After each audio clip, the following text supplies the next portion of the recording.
आलस और मोबाइल के अधिक प्रयोग पर विजय कैसे प्राप्त की जाए और साधना जीवन में स्थिरता कैसे बने। देखिए प्रभु, मनुष्य का जीवन अभ्यास पर चलता है। मनुष्य का पूरा जीवन उसी दिशा में जाता है जिस दिशा में अभ्यास होता है, जिस दिशा में विचार होता है, जिस दिशा में दिनचर्या ढलती है। आलस कोई जन्मजात चीज नहीं है, यह भी अभ्यास से बढ़ता है और अभ्यास से ही मिटता है।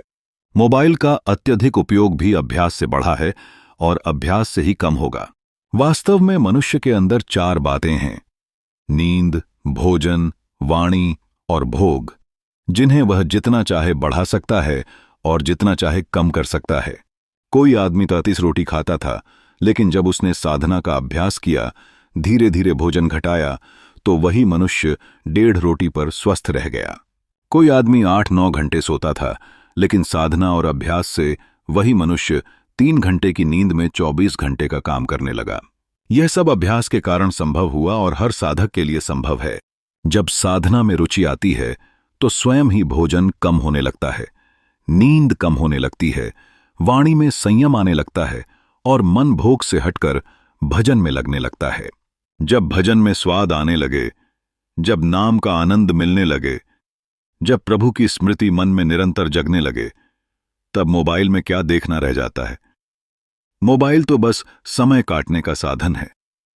उसमें जो सामग्री है वह सत्संग से भिन्न नहीं है, लेकिन उसमें बहुत कुछ ऐसा है जो मन को भ्रमित करता है, जो मन को मोह में डालता है। आज मोबाइल में इतना सामग्री है कि यदि कोई चाहे तो 24 घंटे उसमें डूबा रह सकता है। फेसबुक, इंस्टाग्राम, रील, वीडियो, मनोरंजन, अफवाहें, विवाद, नकारात्मकता, सब कुछ। लेकिन मोबाइल में जो उत्तम सामग्री है, सत्संग, भजन, कथा, प्रेरक प्रसंग, उसे भी सुन सकते हैं। मोबाइल कोई शत्रु नहीं है, मोबाइल का अनुचित उपयोग शत्रु है। कोई चीज अच्छी है या बुरी है, यह उसके उपयोग पर निर्भर है। अग्नि खाना पकाती है और अग्नि घर जला भी देती है। इसलिए मनुष्य को विवेक सीखना चाहिए। जहां विवेक हो वहां साधक का जीवन ऊंचा होता है। जहां विवेक का अभाव हो वहां उसी जीवन में भ्रम, थकान, विकर्षण और आलस्य बढ़ता है। इसलिए प्रथम उपाय है अभ्यास। कम बोलो, कम सो, कम खाओ और भजन में मन लगाओ। दूसरा उपाय है विवेक। मोबाइल का उपयोग उचित समय में उचित उद्देश्य के लिए करो। तीसरा उपाय है संकल्प। अपने भीतर वह प्रतिज्ञा जगाओ कि जीवन में प्रभु नाम ही शरण स्थान है। मोबाइल तो क्षणिक वस्तु है। कशिश जी कहते हैं कि पहले वे बहुत नकारात्मक रहते थे, लेकिन 6 महीने प्रतिदिन सत्संग सुनने से उनके जीवन में गहरा सकारात्मक परिवर्तन आया। यह सत्य है। सत्संग मन को बदल देता है, बुद्धि को बदल देता है, आदतों को बदल देता है, विचारों को बदल देता है।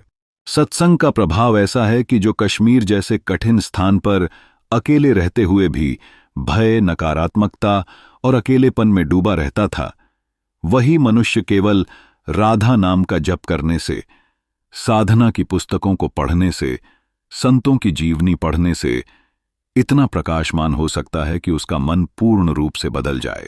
जब मन में प्रभु का नाम आता है, जब हृदय में भजन का रस आता है, तब व्यक्ति को अकेलापन नहीं लगता, व्यक्ति को डर नहीं लगता। वातावरण चाहे कितना भी कठिन क्यों ना हो, मन में शांति स्थापित हो जाती है। मनुष्य का शत्रु बाहर नहीं है, मनुष्य का शत्रु उसके भीतर है। अज्ञान, आलस्य, अविवेक, भ्रम। जब भीतर प्रकाश आ जाता है तो बाहर का अंधकार मन पर कोई प्रभाव नहीं डाल पाता।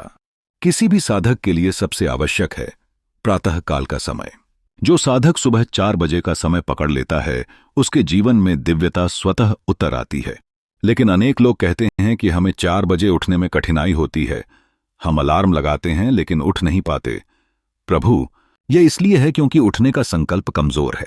अलार्म नहीं उठाता, साधक का संकल्प उठाता है। यदि संकल्प प्रबल हो गया तो घड़ी से पहले आंख खुल जाएगी। प्रातःकाल की साधना तभी संभव है जब रजाई से लड़ाई जीत ली जाए। जो रजाई पर विजय पा लेता है वह संसार पर विजय पा लेता है। रजाई छोड़ना सबसे कठिन है, क्योंकि रजाई में केवल ताप नहीं है, उसमें आलस्य का बंदर बैठा हुआ है। इसलिए जब अलार्म बजे तो घड़ी मत देखो, आंख मत बंद करो, सबसे पहले रजाई को फेंको। यदि झपकी आने लगे तो उठकर खड़े हो जाओ, थोड़ा जल पियो, टहल लो। मुंह तक सोना पसंद नहीं करता। यह जो कहते हो कि 4 बजे उठना कठिन है, अरे यहां सत्संग में लोग रात भर खड़े रहते हैं, घंटे घंटे तक संतों की वाणी सुनते हैं। ऐसा प्रेम हो जाए तो नींद कहाँ रहती है। प्रेम का बल साधना को सरल बना देता है। अब बात मोबाइल की।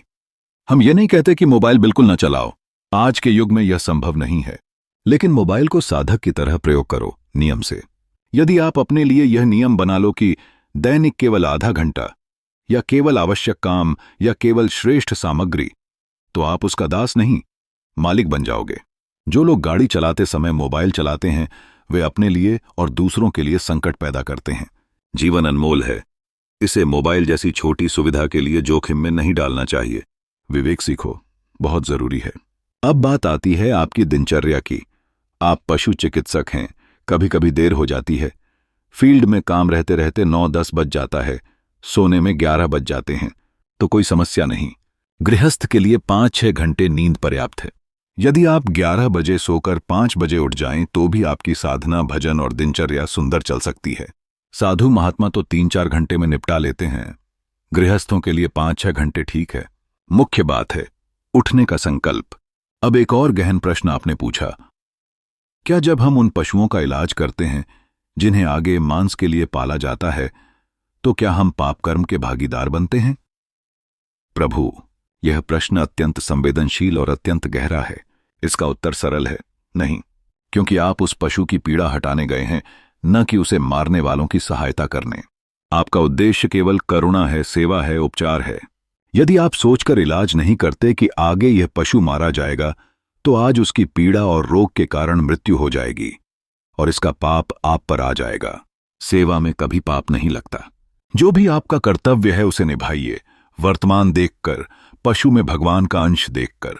आगे का परिणाम, उसका क्या होगा, वह जीव क्या फल पाएगा, उसका मालिक क्या करेगा, यह सब भगवान के हाथ में है। संसार में कोई जीव बिना अपने कर्म के फल के नहीं रहता। आपका कर्तव्य केवल पीड़ा का निवारण करना है। चिकित्सा सेवा है और सेवा में पाप नहीं है। यदि कोई पशु भोजन के लिए पाला जाता है तो वह उसका और उसके मालिक का कर्म है, आपका नहीं। आप केवल उस समय उसे दुख से मुक्त करते हैं। यही प्रेम है, यही करुणा है, यही धर्म है। साधक को वर्तमान देखना चाहिए और वर्तमान में अपना कर्तव्य करना चाहिए। कर्म फल का विचार भगवान को करने दीजिए। आपका दायित्व केवल सेवा और सद्भाव है।